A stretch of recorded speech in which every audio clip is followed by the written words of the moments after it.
오늘 우리에게 주시는 하나님의 말씀 마태복음 6장 9절 말씀입니다. 마태복음 6장 9절 말씀, 신약 성경 8면입니다. 마태복음 6장 9절 말씀, 우리 다 함께 읽겠습니다. 그러므로 너희는 이렇게 기도하라. 하늘에 계신 우리 아버지여, 이름이 거룩히 여김을 받으시오며. 아멘. 네, 오늘은 이제 우리 예수 그리스도의 영성 40번째인데 산상수훈의 영성은 이제 19번째입니다. 우리 기도에 대해서 우리 계속 살펴보고 있는데 지난주에 우리가 주기도문, 예수님께서 가르쳐 주신 주기도문 중에서 하늘에 계신 이 말씀을 우리가 이제 들었죠. 하늘에 계신 하늘에 계신이라는 뜻이 어떤 공간에 제한되어 있는 것이 아니라고 말씀을 드렸잖아요, 그렇죠? 그래서 이제 신약 성경을 보면은 복음서 특히 보면은 하늘에 계신 너희 아버지께서 이런 표현이 계속해서 나오고 있어요. 만약에 이제 그것이 공간적 제한에만 딱 하늘에만 진짜 하늘에만 계신 하나님이라 그러면은 하나님 여기 없어요, 그잖아요? 저 하늘에 계시는 거죠. 그런데 그렇지 않지 않습니까? 그래서 하늘에 계신이라는 그 뜻의 의미는 어디에나 계시는, 그래서 무소부재, 어디에나 계시는, 그리고 어디에나 존재하시는 그런 하나님이라고 그랬어요. 그래서 그 하나님께서는 전지전능하시다 그랬죠. 또 그래서 무소부재 전지전능하신 하나님께 우리가 기도하는 것이다. 기도의 대상이 누구인지를 정확하게 알아야 된다고 말씀을 드렸습니다. 자, 이제 오늘은 기도의 대상인 하나님과 우리의 관계에 대해서 이제 우리가 살펴보고자 합니다. 우리가 이제 하나님에게 우리 아버지라고 이제 하고 있죠. 아버지. 자, 이제 아버지라고, 하나님 보고 아버지라고 가장 많이 표현하신 분이 누굽니까? 예수님이죠. 예수님. 자, 오늘은 이제 사순절 첫날입니다. 지난 주일에 제가 말씀을 드렸지만은 사순절 오늘부터 시작합니다. 오늘부터. 그래서 오늘을 이제 수요일을 제의 수요일이라고 그래요. 제의 수요일. 그 무슨 뜻이냐면은 예수님께서 이제 고난 받기 위해서 십자가에 지시기 위해서 예루살렘으로 들어가실 때 사람들이 종려나무 가지를 꺾어서 길에 깔고 흔들었다는 것을 이제 의미해서 그 종려나무 가지를 태워서 그 죄를 머리에 뿌리는 거예요. 머리에 뿌린다. 그래서 이제 죄를 머리에 뿌리는 것은 무엇을 의미하는? 회개를 의미하거든요. 회개, 참회나 회개를 의미합니다. 그래서 이제 예수 그리스도의 이 고난을 우리가 40일 동안 묵상하면서 나의 삶을 돌아보고 하나님께 회개하는 그런 시간적인 어떤 그런 시간을 갖는다는 상징적인 의미로 죄를 뿌리는. 그래서 일부 교회는요, 실제 그렇게 하는 교회도 있어요. 그래서 뭐 실제 종려나무 가지 그걸 이제 구해 와가지고 그걸 태워서 죄를 머리에 직접 뿌리는. 뭐 온 유신에 막 죄가 날리고 난리 나겠죠. 뭐 어쨌든 간에 이제 그걸 통해서 뭐를 의미하느냐? 우리가 이 사순절을 그냥 보내는 것이 아니라 사순절을 통해서 예수님께서 왜 이 땅에 오셨는가, 그리고 왜 고난을 받으셨는가, 왜 십자가를 지셨는가를 생각하는 그런 시간을 가지게 되는 거죠. 그래서 예수님께서 이 땅에 오셔서 하나님에게 아버지라고 부르셨다는 거죠. 아버지. 아버지께서 계속해서 그런 표현이 있잖아요. 그렇게 그래서 아버지라고 부르셨는데 그 아버지라고 부르신 것은 왜 그렇게 불렀을까요? 인간적 관계가 아버지와 아들의 관계에 있을까요? 그건 절대 아니죠. 만약 그렇다면 하나님께서 누구랑 결혼해가지고 예수님을 낳으셨다는 뜻인데 말이 안 되잖아요. 그죠? 하나님은 성이 없습니다. 또 보이지도 않으시고 형상이 없으세요. 형상이 없어요. 그래서 어디에서나 계시는 분이시기 때문에 이 하나님을 아버지로 예수님께서 부르신 것은 예수님과 하나님과의 관계가 가장 가까운 관계라는 것을 의미하는 것이라고 말씀드릴 수가 있습니다. 그래서 오늘 예수님께서 기도를 가르쳐 주실 때 우리에게 하나님을 무엇이라고 부르라고 말씀하고 있습니까? 하늘에 계신 우리 아버지요. 아버지라고 부르라고 이야기하고 있다는 거죠.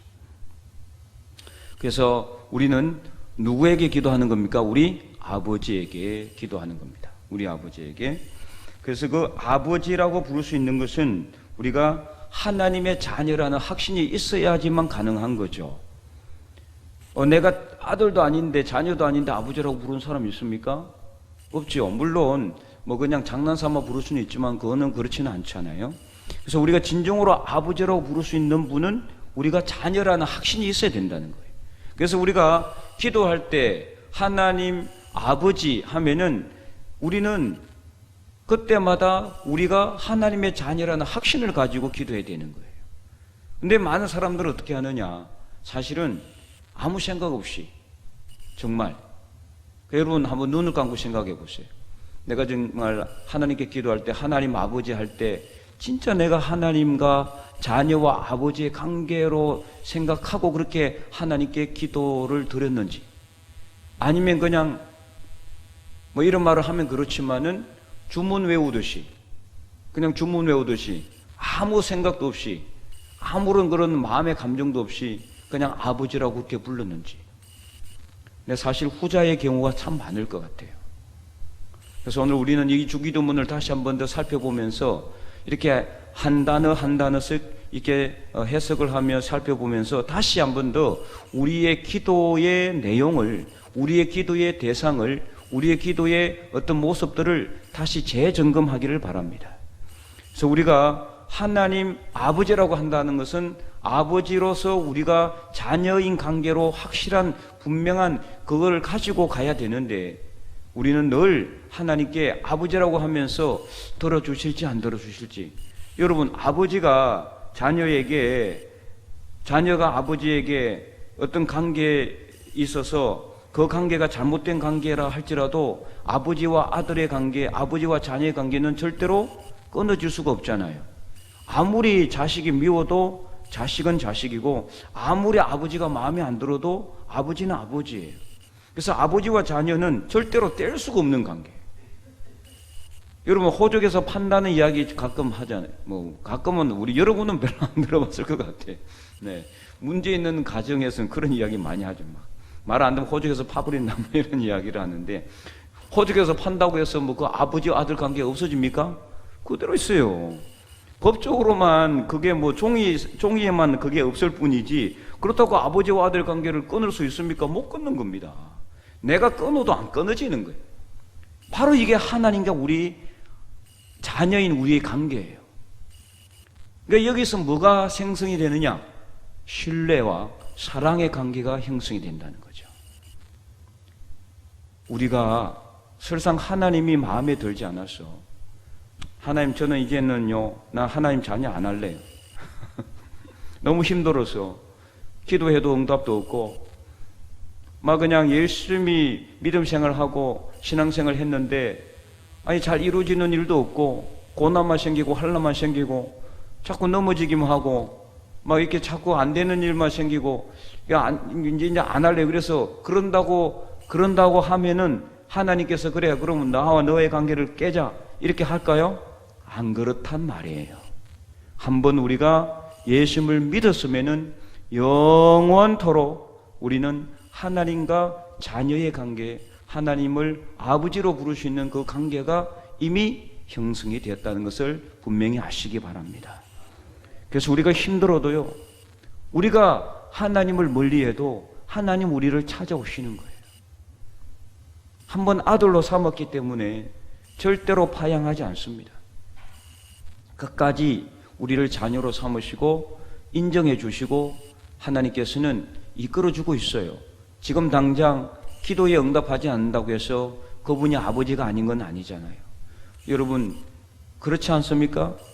인간관계의 아버지로 하나님과 우리 관계를 비교할 수는 없지만은 비교 대상이 없으니까, 설명할 길이 없으니까. 여러분, 어렸을 때 집안이 가난해서 아버지가 내가 원하는 거 해주지 않는다고 그 아버지가 아니었습니까? 아니잖아요. 그 아버지가 좀 내 말을 들어주지 않고 내가 원하는 거 사주지 않는다고 해서 그 아버지는 그렇다고 해서 아버지가 아닌 게 아니잖아요. 그 아버지는 그래도 아버지예요. 그 아버지는 눈물로 자식을 위해서 기도하는 거잖아요. 자식이 뭘 사달라고 하는데 만약에 돈이 없어서 못 사주면은 그 아버지는 눈물을 흘리는 겁니다. 그게 바로 우리 하나님 아버지예요. 그럼 우리 하나님 아버지는 우리 인간적인 아버지처럼 뭐가 없어서 가난해서 못 줘가지고 우리에게 눈물을 흘릴까요? 그게 아니란 말이죠. 우리가 하나님께 기도할 때 우리 하나님 아버지는요, 없어서 못 주는 것이 아니라 이걸 주면 안 되기 때문에 그래서 당장 기도 응답해 주지 않는 것임을 알아야 돼요. 지금 당장 하나님께 내가 뭔가 달라고 자꾸 때를 쓰고 뭔가 해달라고 자꾸 하나님께 기도를 한다 할지라도 그것을 당장 들어주지 않는다라는 것은 하나님이 나의 아버지가 아니라서가 아니라 하나님이 뭔가 얻거나 능력이 없거나 가지고 있지 않아서가 아니라 하나님이 우리를 너무나 사랑하시기 때문에 필요할 때 우리에게 주시기 위해서 하나님은 기다리고 있다라는 것을 알아야 한다는 것입니다. 바로 그것이 하늘에 계신 우리 아버지여 라고 기도하라고 하시는 예수님의 기도의 그 뜻입니다. 오늘 우리가 다시 한 번 더 우리 하나님 아버지를 생각하며 기도하는 저와 여러분이 될 수 있기를 바랍니다. 자, 그래서 오늘 이 말씀이 또 다른 의미가 있는데, 두 번째는 뭐냐? 나의 아버지가 아니라 예수님께서 뭐라고 말씀하고 있습니까? 하늘에 계신 우리 아버지라고 말씀하고 있어요. 자, 나의 아버지도 아니고 너의 아버지도 아니고 우리 아버지라고 이야기하고 있다라는 거죠. 바로 이것이 기독교의 정체성을 말하고 있어요. 교회라는 것을 말하고 있다는 거예요. 교회는 어떤 것입니까? 나 혼자만 절대 교회가 될 수 없어요. 교회는 무조건 두 사람 이상이 모여야 돼요. 혼자서는 절대로 교회가 될 수가 없어요. 그래서 믿는 사람들이 함께 모여서 기도하고 예배 드려야지 교회가 이루어지는 겁니다. 예수님께서 왜 나의 아버지라고 이야기하지 않느냐? 왜 우리 아버지라고 이야기했느냐? 바로 우리는 함께 모여서 기도하는 기도 공동체고 신앙의 공동체이기 때문입니다. 그래서 내 아버지가 아니라 우리 교회의 아버지, 우리 모든 믿는 사람들의 아버지가 되고, 또 이것은 우리 믿는 사람들만의 아버지가 아니라 앞으로 분명히 믿을 수 있는 잠정적인, 앞으로 분명히 교회의 울타리 안으로 들어올 수 있는 저 믿지 않는 세상 사람들의 아버지도 되기 때문에 우리 아버지여라고 기도하라는 겁니다. 그래서 우리가 우리 아버지, 내 아버지가 아니라 우리 아버지, 아니 나 혼자만 독점하고 싶은데, 그렇잖아요? 그래서 우리 어렸을 때 자녀들 여러 명 키우시는 분들 보면 애들 많이 있으면은 자녀들이 다 어떻게 내 아버지만 되기를 원하거든요. 그래서 다른 동생들만 제쳐놓고 나만 사랑받으려고 사랑받는 짓 하고 그러잖아요. 그죠? 그러나 우리 아버지는 그렇지 않아요. 우리 하나님 아버지는 나만의 아버지도 되지만 나만의 아버지만이 아니라 여러분의 아버지도 되시고, 믿지 않는 사람들 중에 분명히 하나님의 자녀들도 있어요. 그들의 아버지도 되는 거예요. 그래서 이거는 무슨 뜻이냐? 하나님을 나의 아버지로서의 이 종적인 관계에서 하나님을 우리 아버지로 하는 이 횡적인 관계로 이게 확산시키고 있다라는 거예요. 무슨 뜻이냐? 우리가 나의 아버지에서 우리 아버지로서 이 하나님을 갖다가 우리 믿지 않는 세상 사람들에게도 전해야 되는 의무가 있다는 것을 말하고 있어요. 그래서 내 아버지가 아니라 우리 아버지이기 때문에 그들에게도, 믿지 않는 저들에게도 이 하나님을 아버지로 전파할 수 있어야 된다는 거예요. 우리 아버지를 그들에게도 아버지가 된다는 것을 전할 수 있어야 된다는 것을 말하고 있다는 겁니다. 그래서 이 하늘에 계신 우리 아버지라는 이 단어 하나는 엄청난 신학적인 그런 깊은 의미를 다 가지고 있어요. 오늘 우리가 하나님께 기도할 때 그냥 내가 기도하는 것 하나님께서는 듣든지 말든지 그냥 중얼중얼하고 나가는 그런 기도가 아니라, 아버지이기 때문에 자녀인 우리가 하나님께 기도하는 것, 그 아버지신 우리 하나님이 다 듣고 계신다는 것을 여러분 분명히 믿으시기 바랍니다.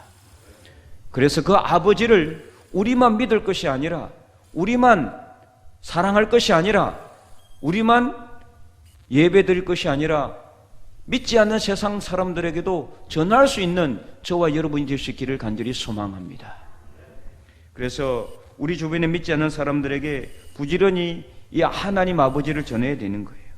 우리 아버지는요, 우리를 위해서 모든 것을 희생하시잖아요. 여러분, 육신의 아버지도 한번 보세요. 자녀들을 위해서 모든 것을 희생해요. 우리 어머니들 보면은요, 정말 거의 헌신적인 희생을 하시잖아요.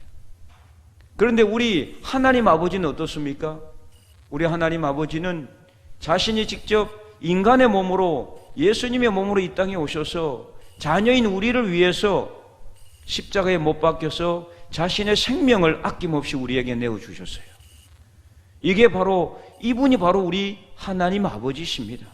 그러므로 여러분, 하나님 아버지를 오늘 다시 한 번 더 깊이 묵상하시기를 바랍니다. 그 아버지는 우리를 위해서 자신의 모든 것을 내어주신 아버지예요. 모든 것을 희생하신 아버지예요. 우리에게 모든 것을 다 내어주셨어요. 생명까지도 목숨까지도 우리를 위해서 내어주신 아버지께 우리가 기도하는데 그 아버지가 왜 우리의 기도를 안 들어주시겠느냐 하는 거죠. 그래서 예수님께서 제자들에게 이렇게 가르쳐 주신 것입니다. 너희는 이렇게 기도하라. 하늘에 계신 우리 아버지여. 이 한마디에 모든 것이 다 들어있어요. 그 나머지는 사실 더 이상 안 들어도 상관없어요. 이 하늘에 계신 우리 아버지만 우리가 소유하고 하늘에 계신 아버지만 우리가 무슨 뜻인지 알아도 기도는 끝입니다. 더 이상 무엇이 필요하겠습니까? 오늘 우리가 간절하게 기도할 때 하늘에 계신 우리 아버지께 간절하게 기도함으로 그 아버지께서, 하나님께서 우리의 기도를 들으시는 줄 분명히 믿고 확신하심으로 여러분의 입을 크게 열어서 하나님께 기도하시기 바랍니다. 너희는 내게 부르짖으라. 내가 내게 응답하겠고 내가 알지 못하는 크고 은밀한 일을 내게 보이리라. 예레미야 33장 3절 말씀에서 하나님께서 말씀하지 않았습니까?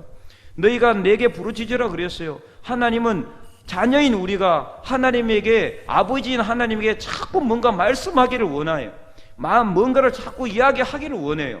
그런데 우리는 그것을 그대로 이야기하지 않고 하나님 다 알아주시겠지. 아닙니다. 여러분 어렸을 때 여러분 자녀들이, 여러분이 또 자녀 되었을 때 어떻던가요? 혹시라도 자녀들이 뭔가 고통이 있고 고난이 있고 번민이 있으면은 말하지 않으면은 그 아버지가 얼마나 답답합니까? 뭔가 같이 고민해 주고 싶은데, 뭔가 같이 해결하고 싶은데 말하지 않으면 모르는 거예요. 물론 하나님은 우리가 말하지 않아도 알아요. 그러나 하나님은 원하시는 것은 무엇이냐? 우리가 입을 열어서 하나님께 아뢰기를 원하신다는 거죠.